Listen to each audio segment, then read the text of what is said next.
시편 6편 1절에서 10절 말씀 전하겠습니다. 우리 한 절씩 교독하고 마지막 절은 합독하겠습니다. 여호와여, 주의 분노로 나를 책망하지 마시오며 주의 진노로 나를 징계하지 마옵소서. 여호와여, 내가 수척하였사오니 내게 은혜를 베푸소서. 여호와여, 나의 뼈가 떨리오니 나를 고치소서. 나의 영혼도 매우 떨리나이다. 여호와여, 어느 때까지니까?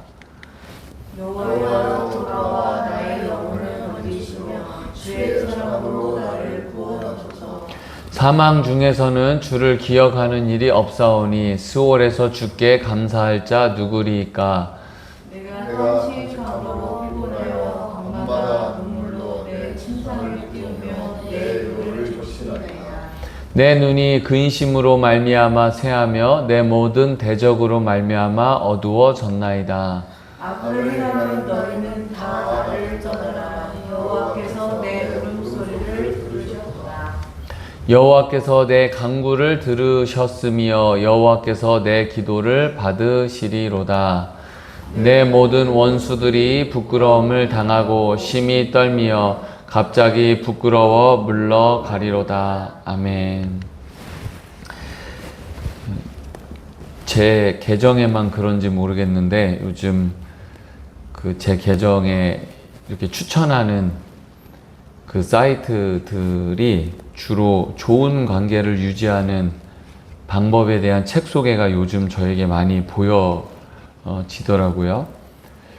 어떻게 하면 인간관계를 잘 맺을 수 있을까? 나를 힘들게 하는 사람과 손절하는 방법, 그리고 나를 함부로 대하는 사람을 한 방에 침묵하게 하는 방법, 그런 책들이 요즘 저에게 잘 보여요. 제가 검색한 것도 아닌데. 2023년 통계 자료를 찾아보니까 1인 가구가 782만 9천 가구라고 합니다.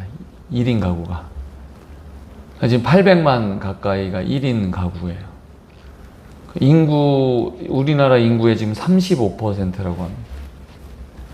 혼자 사는 거죠.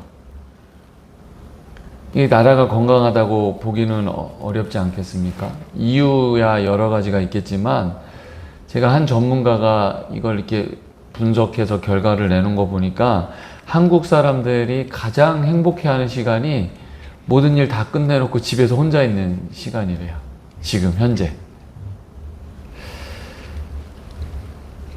그만큼 지금 혼자 있는 게 편하다는 건데, 예수님께서 마지막 때가 되면 사랑이 식어질 거라고 말씀하신 걸 볼 때, 우리의 사명이 여러 가지가 있겠지만 이 마지막 때에 이렇게 좋은 관계를 통해서 행복을 전하는 것 또한 우리의 사명이지 않을까. 그리스도인들이 먼저 가정에서 하나님의 사랑으로 가득 차고, 또 교회가 하나님의 사랑으로 가득 차고, 그 모습을 보면서 함께 살고 싶다. 이걸 우리가 삶으로 보여줄 수 있어야 되는데, 이것도 우리의 사명인 것 같습니다. 사실 혼자 있고 싶다는 것은 좋은 사람이 없다라고 볼 수도 있고, 또는 성숙한 사람이 없다라는 것이라고 생각할 수 있을 것 같아요. 그러니까 사랑이 성숙한 사람이 없는 거죠. 제가 블로그에 사랑이 아름답다라는 책을 리뷰해 놨는데요. 이제 그 책에 보면 이제 두 가지를 많은 이야기를 하지만, 첫 번째로는 우리가 사랑을 배운 적이 없다는 겁니다. 부모가 자식을 사랑하는 방법, 남편이 아내를, 아내가 남편을 사랑하는 방법, 또 형제들끼리 사랑하는 방법을 우린 배워보지 못하지 않았느냐. 그리고 결론은 하나님의 사랑을 많이 받은 사람이 사랑할 수 있다, 이렇게 결론을 내리고 있는데요. 우리가 성숙해질 수 있는 방법은 하나님 사랑을 통해서 우리가 성숙해질 수 있습니다. 그런데 그 하나님의 사랑은 제가 볼 때는 회개 기도를 통해서 사랑을 배웁니다. 왜냐하면 용서가 가장 큰 사랑이기 때문에 그렇습니다. 우리의 사랑에는 한계가 있지 않습니까? 죄 때문에 그렇고 연약함 때문에 그런데, 그래서 우리가 하나님의 사랑을 깊게 깨닫고 그 사랑을 드러낼 텐데, 앞에서 말씀드린 것처럼 그 사랑을 가장 깊게 경험할 수 있는 것은 회개입니다. 예수님께서 불법이 성함으로 사랑이 식어질 거다 말씀하셨는데, 여기에서 불법은 하나님의 율법을 무시하는 행위를 말합니다.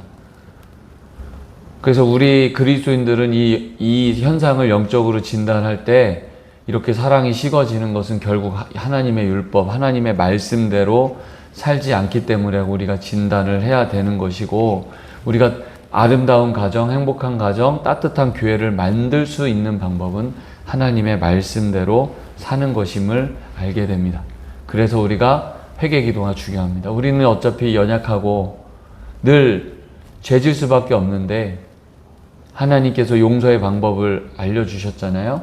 날마다 회개 기도를 통해서 하나님의 용서를 경험할 때 큰 사랑을 느끼고, 그 사랑으로 남편도 아내도 부모님도 자식도 사랑할 수 있게 되는 것입니다. 이게 진짜 사랑인 것 같아요. 오늘 시인 다윗이 1절, 2절, 3절 말씀에 보면 자기의 범죄로 인해서 병이 걸린 것 같습니다. 질병에 걸린 것 같습니다. 그래서 내가 수척해졌다, 나의 뼈가 떨린다, 이런 말을 통해서 지금 시인이 질병으로 고통당한다라는 것을 짐작할 수 있습니다. 근데 육신적인 고통뿐만 아니라 지금 내 영혼이 심히 떨린다, 이런 표현을 볼 때 질병으로 인하여서 또 죄로 인해서 지금 영혼이 심히 고통당하는 것을 알게 되는데, 이것은 지금 다윗의 범죄로 인한 것 같습니다. 구체적인 건 어떤 건지 알 수 없지만, 그뿐만 아니라 그 8절 말씀에 보면 악을 행하는 자야 다 나에게서 떠나라, 이렇게 선포하는 걸 볼 때 지금 다윗의 범죄로 인하여서 원수들, 다윗을 늘 노리는 사람들이 뭔가 조롱을 하고, 너 지금 범죄에서 지금 병 걸린 거잖아, 그래서 하나님이 너 버린 거야, 이런 어떤 그런 말들로 인하여서 지금 다윗이 고통당하는 것 같습니다. 그래서 나의 범죄로 인해서 질병을 걸렸고 영혼에 타격을 입고 또 그래서 힘들어 죽겠는데, 늘 다윗을 노리는 사람들이 너 이제 범죄해서 하나님 버릴 거야, 뭐 이런 것으로 고통당하는 것 같아요. 근데 오늘 말씀을 이렇게 깊게 묵상해 보면 지금 다윗이 가장 두려워했던 게 하나님과의 관계입니다. 그러니까 하나님, 나를 책망하지 마시고 징계하지 마시고 은혜를 베풀어 주세요. 언제까지 지체하시려고 그러십니까? 이렇게 기도하는 것을, 회개 기도를 통해서 하나님과의 관계를 회복하기 위해서 몸부림치는 다윗을 보게 됩니다. 6절에서 8절 말씀에 보면 내가 피곤해서 밤마다 눈물로 침상을 띄웁니다. 여기서 저는 이 말씀이 한글 성경을 보면 너무 많이 울어서 침대가 물에 뜰 정도로 그렇게 울었다라는 표현으로 번역한 것 같아요. 근데 그래서 제가 그렇게 과장돼서 표현했을까, 원문을 보면 그냥 침상에서 기도했다라는 뜻입니다. 눈물로. 그리고 내 요를 적셨다. 그만큼 지금 몸이 아파서 침대에서 누워있을 수밖에 없는데 자기의 죄를 고백하면서 눈물로 기도한 것으로 보여지고요. 눈이 근심돼서 어두워졌다. 그만큼 이제 많이 눈물로 기도한 것 같고, 그 기도, 눈물의 기도로 인해서 몸이 많이 새해진 것을 볼 때에 얼마나 그 하나님과의 관계를 회복하기 위해서 그가 처절하게 회개 기도했는지를 알 수 있습니다. 그리고 다윗은 굉장히 하나님과의 관계가 친밀했다라는 것을 알게 돼요. 언제 알게 되냐면 4절에서 5절 말씀에 보면 그 내가 만약에 죽으면 하나님, 주를 기억하는 사람이 없고 하나님께 감사할 사람이 없지 않습니까? 이런 기도거든요. 근데 저는 이제 아내가 부모님과의 관계가 굉장히 친밀하다는 걸 언제 느끼냐면 자기가 잘못하고도 떳떳해요. 우리 아내는 자기가 잘못하고도 참 떳떳해요. 내가 잘못했지만 니네 나 없으면 속상할걸? 나 없으면 힘들걸? 그걸 볼 때 저는 이 자라면서 부모님과의 관계가 굉장히 친밀했다라는 것을, 그리고 그걸 보면서 부러워하거든요. 지금 제가 볼 땐 다윗이 그런 관계예요. 하나님과. 내가 비록 범죄했지만 하나님 나 없으면 하나님도 속상할 거죠. 이런 거죠. 지금 범죄했고 하나님 앞에 잘못한 건 알지만 그럼에도 하나님이 나를 버리시지 않을 거라는 그동안의 이 친밀한 관계를 엿볼 수 있습니다. 그런데 요즘 보면 성도 여러분, 이 우리가 죄에 대해서 굉장히 둔감한 시대에 살고 있습니다. 우리가 크고 또 작은 죄를 짓고 살지 않습니까? 그런데 관계에는 시간이 필요합니다. 우리 인간관계에서도 그렇잖아요. 제가 준이나 아내에게 뭐 작은 약속을 좀 잊어버렸거나 작은 이 잘못은 준이야 미안해, 아들아 미안해, 아내 미안합니다 하면 그냥 괜찮아, 그럴 수도 있지, 이렇게 넘어갈 수 있는 잘못도 있지만, 제가 크게 잘못한 거는 미안합니다 해도 이 시간이 필요한 그런 잘못도 있지 않습니까? 인간관계에서도. 하나님과의 관계에서도 그렇습니다. 우리가 물론 하나님 앞에서 모든 죄는 똑같은 죄지만 그 죄로 인한 나타난 어떤 그 행동에 대해서는 경중이 분명히 있습니다. 그래서 작은 죄는 하나님 내가 연약해서 이렇게 잘못했습니다, 용서해 주세요, 그렇게 회개했을 때에 평안이 임하고 용서해 주셨다는 확신이 그렇게 끝나서 확신이 드는 기도가 있는가 하면, 어떤 기도는 오랫동안 기도해야지 회복되는 기도가 있습니다. 그것은 하나님이 용서해 주시지 않아서가 아니라 우리는 그게 불가능하기 때문에 그렇습니다. 작은 상처는 금방 아물지만 큰 상처는 피도 나야 되고 약도 바르면서 물도 나오고 딱지도 지고 새살이 돋는 그런 시간이 필요한 것처럼, 하나님은 우리가 용서를 구했을 때 바로 용서하시고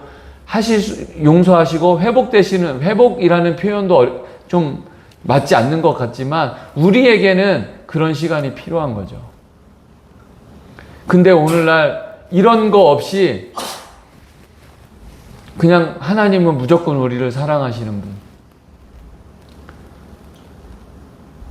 그러니까 관계를 모르는 겁니다. 배워보질 못하는 겁니다. 그리고 죄에 대해서 둔감한 거예요. 그런데 여러분, 어떻게 하나님과 친밀해질 수 있겠습니까? 사실 회개기도는 어떤 사람이 할까? 회개기도는 어떤 사람이 할까요? 죄를 많이 지은 사람이 하겠습니까? 절대 그렇지 않습니다. 하나님과 친밀한 사람, 그리고 더 거룩하고 경건하고 하나님 뜻대로 살려는 사람이 죄에 민감한 것입니다. 마지막으로 우리 9절 말씀에 보면, 내 간구를 들으셨으며 여호와께서 내 기도를 받으시리로다. 여기 기도를 받으시리로다는 미래형입니다. 그러니까 아직 일어나지 않은 일입니다. 근데 여기에서 기도를 받으셨다는 건 무엇을 의미할까요? 내 병이 고쳐질 것입니다. 내 영혼이 회복될 것입니다. 이렇게 말씀하고 있는 거잖아요. 근데 지금 상황은 안 바뀌었습니다. 근데 무엇이 바뀌었습니까? 지금 다윗의 심령이 바뀌었습니다. 그래서 우리가 하나님 진노라고 할 때 많은 경우에 벌로 생각하는데, 하나님의 진노는 교육적인 하나님의 방법입니다. 그러니까 여러분, 우리가 하나님께서는 우리의 악함을 통해서도 유익하게 하시는 분입니다.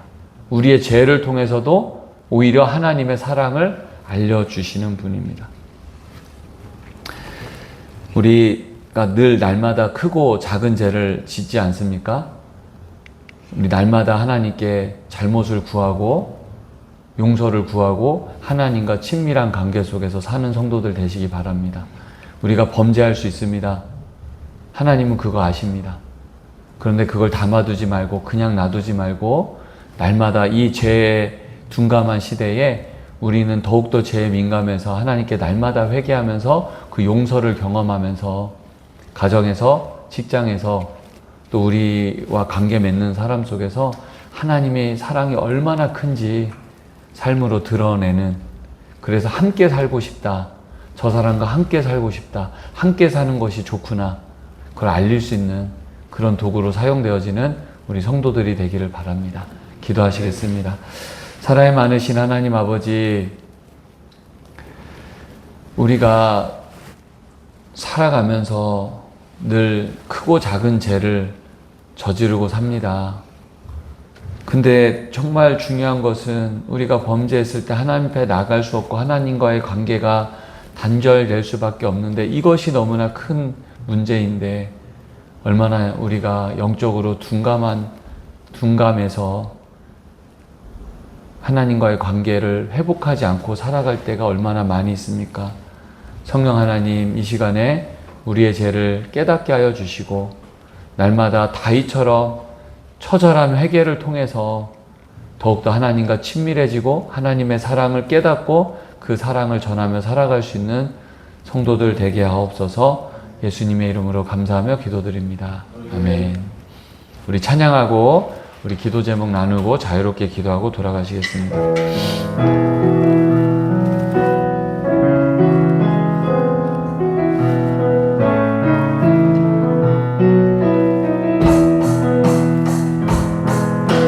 주 나의 모습 보네, 상한 나의 맘 보시네.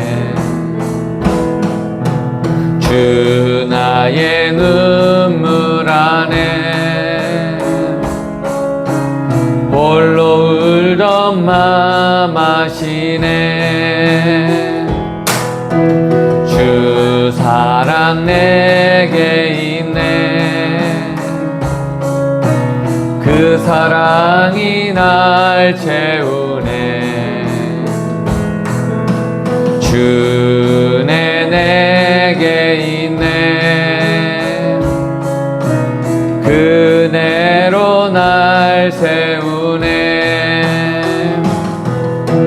세상 소망 다 사라져가도 주의 사랑은 끝이 없으니, 살아가는 이 모든 순간이 주의 힘을 나는 믿네. 우리 시간 한 목소리로 기도합시다. 하나님의 나라가 이 땅에 이루어지도록 오늘 말씀을 생각해 볼 때에 관계 회복이 필요합니다. 하나님, 백성들이 많이 아픕니다. 하나님의 사랑이 이 땅에 전해지게 하옵소서.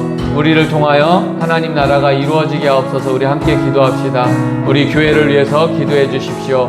주님 오실 그날까지 사명을 잘 감당하도록 우리 로구교회로 형성된 우리 모든 지체들이 더 말씀으로 기도로 하나님께 기도하면서 하나님이 원하시는 사명을 이룰 수 있도록 교회를 세우고 선교사님을 세우고 목회자를 세우고 가정을 세우고 사람을 살리는 교회 될 수 있도록 기도해 주십시오.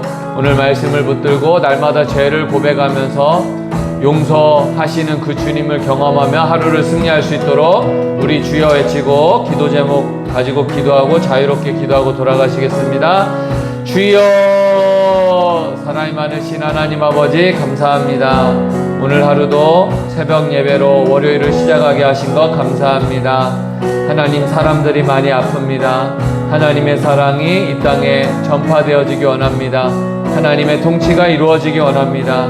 그 도구로 우리를 사용하여 주시고 우리가 먼저 하나님 날마다 하나님 회개 기도를 통해서 하나님의 사랑이 얼마나 큰지 깨닫고 사랑을 전하며 이 민족 가운데 이 나라 가운데 하나님 통치가 임하도록 힘쓰게 하옵소서. 우리를 사용하여 주시옵소서. 우리 로구교회 가운데 함께하여 주시옵소서. 성도들에게 믿음을 주시고 날마다 기도하게 하시고 더욱더 하나님 건강한 공동체로 세워주셔서 가정을 살리고 목회자를 살리고 교회를 살리고 선교사님을 살리는 교회가 되게 하시고 많은 영혼을 구원하는 도구로 사용하여 주시옵소서. 오늘 하루도 하나님 날마다 우리의 삶을 돌아보며 회개하며 용서를 경험하며 주님의 사랑을 경험하고 그 힘으로 주님과 동행하는 하루가 되게 하옵소서.